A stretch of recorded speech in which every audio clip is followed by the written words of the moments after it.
In today's video, I'm going to teach you how to delete elements from your InVideo project. By the end, you'll know exactly how to remove any unwanted text, images, clips, or graphics so your edit stays clean and intentional. First, log into InVideo. Once you're in, head straight to your projects area. This is where all your drafts and completed videos live, and it's the quickest way to jump back into the work you want to refine. Open the project you want to edit, and you'll land in the editor, which has two main zones you'll use here: the canvas in the center and the timeline along the bottom. Take a moment to locate the timeline. Think of it as the blueprint of your video.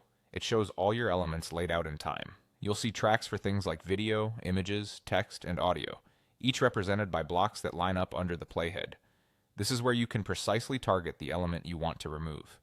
To delete something, click the element directly on the timeline. When you select it, it should highlight or display handles, confirming it's active. Double-check the canvas preview to make sure it's the exact item you intend to remove. Being certain before you delete helps you avoid disrupting other parts of your design. With the element selected, press the delete key on your keyboard.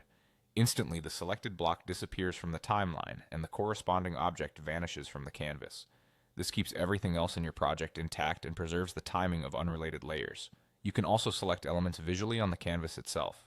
If it's easier to identify a text box, logo, or shape by looking at your preview, click it right on the canvas. You'll see selection outlines appear, confirming it's active. Then just hit delete. This approach is especially handy when elements overlap or when you're working with fine placement details. A quick tip as you work: if multiple items are stacked closely in time, zooming your view of the timeline can help you pick the correct block with confidence. On the canvas, make sure the selection outline belongs to the intended item before deleting, so you don't remove the wrong layer. That's all there is to it.